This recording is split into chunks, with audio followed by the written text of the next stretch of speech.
Hello everyone, आज के इस वीडियो में हम बात करेंगे आप सभी के लिए आए हुए एक और नए जॉब अपडेट की, जो आप सभी के लिए आया है सेंट्रल इलेक्ट्रॉनिक्स लिमिटेड यानी कि सीईएल की तरफ से। यहाँ पर अलग अलग पोस्टों के लिए ये एक नोटिफिकेशन जारी हुआ है। तो हम जानेंगे आखिरकार वो कौन कौन सी पोस्टें हैं, कौन कौन सी ब्रांचेस एलिजिबल रहने वाली हैं, सिलेक्शन प्रोसीजर क्या रहने वाला है, कैसे करना होगा अप्लाई। सारे सवालों के जवाब वन शॉट में मिलने वाले हैं। वीडियो को एंड तक जरूर देखें। उसी के साथ में अगर चैनल पर नए, चैनल को सब्सक्राइब जरूर कर लें, क्योंकि यहाँ पर आपको मिलता है हर एक वो जॉब अपडेट जो आप सभी के लिए है बेहद जरूरी। सेंट्रल इलेक्ट्रॉनिक्स लिमिटेड सीईएल की तरफ से ये एक नोटिफिकेशन देखने को मिल रहा है, जो कि एक्सपीरियंस्ड और नॉन एक्सपीरियंस्ड दोनों तरह की पोस्टों के लिए यहां पर है। पहली चीज मैं आपको क्लियर कर दूं, यहां पर देखो सबसे पहले आप देखोगे एग्जीक्यूटिव कैडर में। एग्जीक्यूटिव कैडर में जब आप देखोगे तो सबसे पहली पोस्ट आपको देखने को मिल रही है deputy general manager electrical electronics.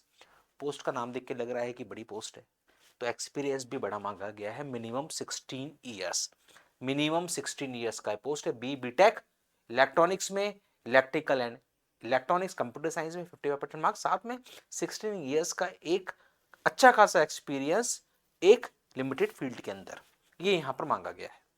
Total position एक है। तो ऑब्वियस सी बात है कि डेप्यूटी जनरल मैनेजर, आप सभी जो फ्रेशर्स कैंडिडेट हैं, जो जस्ट अभी पास आउट हुए हैं, उन सभी के पास इतना बड़ा है वास्ट एक्सपीरियंस नहीं होगा। तो हम इसमें आगे बढ़ते हैं। देखो ये सब डेप्यूटी इंजीनियर, फिर इसके बाद डेप्यूटी इंजीनियर है। एक तो जनरल मैनेजर था, एक डेप्यूटी इंजीनियर है। यहां पर आपसे 2 साल का एक्सपीरियंस मांगा गया है। तो आप में से कुछ कैंडिडेट ऐसे हो सकते हैं जिनके पास ये एक्सपीरियंस हो, तो उसको मैं लेता हूं। डेप्यूटी इंजीनियर सॉफ्टवेयर डेवलपमेंट, यहां पर आप देखोगे तो एक पोजीशन है। बीटेक कंप्यूटर साइंस में होनी चाहिए, आईटी में होनी चाहिए, इलेक्ट्रॉनिक्स कम्युनिकेशन में होनी चाहिए। 2 साल का आपके पास एक्सपीरियंस होना चाहिए इन सारे टूल्स के ऊपर। फिर दे रखा है सेल्स एंड मार्केटिंग, फिर दे रखा है एम्बेडेड सिस्टम। इन सभी में बीटेक वाले कैंडिडेट्स की जरूरत है with minimum 2 years experience. Deputy engineer project execution, number of post बहुत ज्यादा नहीं है, एक एक दो पोस्ट आपको मिलेंगी यहाँ पर। कैटेगरी वाइज भी जब आप देखोगे तो पूरा बाइफर्केशन आपको मिल जाने वाला है।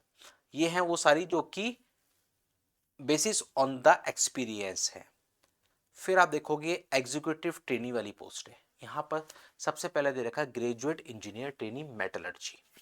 ये जो है ये आपकी नील एक्सपीरियंस, यानी कि यहां पर एक्सपीरियंस नहीं है, विदाउट एक्सपीरियंस। तो मेटलर्जी की 3 वैकेंसीज हैं, इलेक्ट्रॉनिक्स की 3 हैं, मैकेनिकल की 4 हैं, फिर कंप्यूटर साइंस की 1 है। फिर आप देखोगे फिनेंस है इस तरीके से, फिर मैनेजमेंट ट्रेनी एचआर है। ये सारी पोस्टें यहाँ पर दे रखी है। तो यहाँ पर जब आप देखोगे तो एलिजिबिलिटी में तो बीटेक की डिग्री आपको चाहिए रेस्पेक्टिव ब्रांच में। Metallurgy, electronics, mechanical, computer science, ये हैं 4 ब्रांचेस इंजीनियरिंग की जहां पर नंबर ऑफ वैकेंसी यहाँ पर देखने को मिल रही है। कंप्यूटर साइंस में 1, मैकेनिकल में 4, इलेक्ट्रॉनिक्स में 3 और मेटलर्जी में 3 नंबर वैकेंसीज हैं। कोई यहाँ पर एक्सपीरियंस की नीड नहीं है। ये फिर आपकी नॉन एग्जीक्यूटिव कैडर के लिए भी दे रखी हैं। तो हम लोग जो देखते हैं वो आपके लिए जो बेस्ट है वो है ग्रेजुएट इंजीनियर ट्रेनी।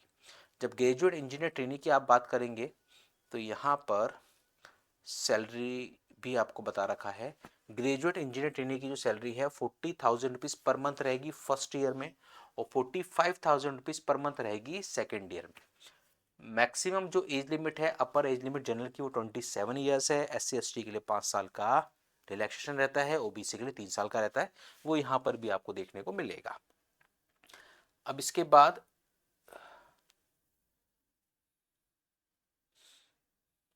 ठीक है, इनिशियली जो है वो आपका 2 साल का है, मतलब ये कॉन्ट्रैक्ट बेसिस जॉब है, तो 2 साल के पीरियड के लिए आपको एंगेज करना है, इसलिए 1 साल 2 साल का बताया है।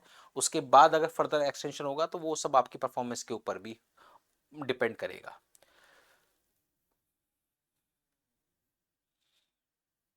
अब यहाँ पर हम लोग एग्जाम पैटर्न और फीस देख लेते हैं। एप्लीकेशन फीस जो है वो 1,000 रुपीज़ है, और SC ST या फिर बेंचमार्क डिसेबिलिटी वाले जो हैं या एक्स सर्विसमैन है, उन सभी के लिए एप्लीकेशन फीस फ्री रहने वाला है। कोई एप्लीकेशन फीस नहीं होगी। Selection procedure for executive post regular and contractual. तो यहाँ पर आप देखोगे कि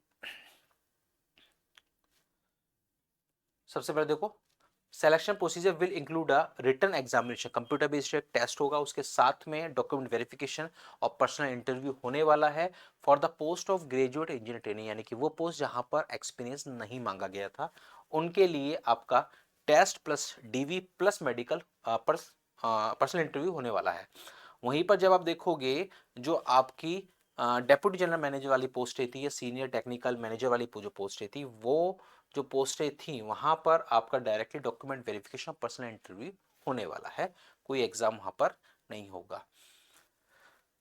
जो एग्जाम है वो उन्होंने साफ साफ बताया कि भाई 2 घंटे का पेपर होगा, जिसमें एक पार्ट 1 होगा जो कि डोमेन का होगा, आपकी सब्जेक्ट नॉलेज का होगा, 60 क्वेश्चंस वहां पर पूछे जाएंगे। पार्ट 2 एप्टीट्यूड टेस्ट होगा, इसमें 40 क्वेश्चंस आएंगे, इसमें रीजनिंग एप्टीट्यूड के क्वेश्चंस आपके होने वाले हैं, और reasoning aptitude English general awareness ये सब इन्होंने दे रखा है इसमें। तो टोटल 100 क्वेश्चंस का ही पेपर आपका होने वाला है। हर क्वेश्चन 1 मार्क का होगा, नेगेटिव मार्किंग 1/4 रहने वाली है। 100 क्वेश्चन 2 आवर्स में आपको करने होंगे। मिनिमम 50% आपको मार्क्स लाने होंगे अगर आप आगे बढ़ना चाहते हैं तो, अदरवाइज आप वैसे ही बाहर हो जाएंगे। उसी के बेसिस पर इंटरव्यू के लिए शॉर्ट लिस्टिंग होगी, ये यहाँ पर साफ साफ लिखा है। पर्सनल इंटरव्यू के लिए वैकेंसीज के 5 गुना कैंडिडेट को शॉर्टलिस्ट किया जाएगा। पर्सनल इंटरव्यू के लिए वैकेंसीज के 5 गुना कैंडिडेट्स हैं जिनको शॉर्टलिस्ट किया जाएगा, उसके बेसिस पर ही इंटरव्यूज आपके शेड्यूल्ड होंगे।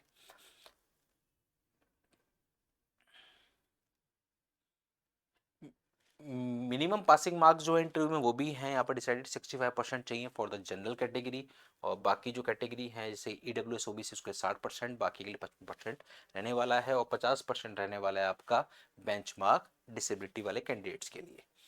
फाइनल मेरिट लिस्ट जो होगी उसमें 85% तो वेटेज होगा आपके मार्क्स का, और 15% वेटेज होगा आपके पर्सनल इंटरव्यू का। इसी के बेसिस पर आपकी ग्रेजुएट इंजीनियर ट्रेनी की जो मेरिट लिस्ट है वो बनने वाली है, ये यहाँ पास पूरा मेंशन है। ये सिलेक्शन प्रोसीजर है किसका, नॉन एग्जीक्यूटिव पोस्ट का, तो इसका हमारे से वो लेना देना ज़्यादा है नहीं, तो इसको हम लोग करते हैं स्किप। आगे अप्लाई करने के लिए आप ध्यान रखिएगा, CEL की ऑफिशियल वेबसाइट celindia.co.in, इस वेबसाइट पे आप जाएंगे, ये आपका कैरियर पेज वहाँ पर आप देखेंगे, तो वहाँ पर जाके आपको अप्लाई कर देना है इस वैकेंसी के लिए। लास्ट डेट मैं यहाँ पर बता देता हूँ, सब कुछ मेंशन है यहाँ पर। लास्ट डेट जो है 3 मार्च है, 3 मार्च तक यहाँ पर एप्लीकेशन विंडो ओपन है, तब तक आप अपना फॉर्म सबमिट कर सकते हैं। लास्ट डेट का वेट ना करें, जल्द से जल्द आप फॉर्म फिल करें। वापस से वेबसाइट celindia.co.in, इस वेबसाइट पे जाकर आपको करना होगा खुद को एनरोल। तो आप में से वो सभी कैंडिडेट जो इंटरेस्टेड हैं, फॉर्म फिल करना चाहते हैं, लास्ट डेट का वेट ना करें, अपना फॉर्म फिल कर दें और एग्जाम के लिए तैयारी करें, ग्रेजुएट इंजीनियर ट्रेनी पोस्ट के जो भी कर रहे हैं फिल। ऐसे ही सारे वैकेंसीज के लेटेस्ट अपडेट्स आपको मिलते हैं सिर्फ और सिर्फ इसी चैनल पर। अगर आप चैनल पर नए, चैनल को सब्सक्राइब जरूर कर लें, ताकि हर एक वो जॉब अपडेट जो नंबर ऑफ वैकेंसीज बहुत कम हो या फिर ज़्यादा, फ्रेशर्स के लिए हो या फिर एक्सपीरियंस कैंडिडेट्स के लिए, या फिर हो गेट के थ्रू या फिर डायरेक्ट एग्जाम, परमानेंट हो या फिर कॉन्ट्रैक्ट बेसिस, हर एक तरह का जॉब अपडेट आप तक पहुंचता है सिर्फ और सिर्फ इस चैनल के माध्यम से। मिलते हैं अगले वीडियो में एक और नए जॉब अपडेट के साथ। Thank you.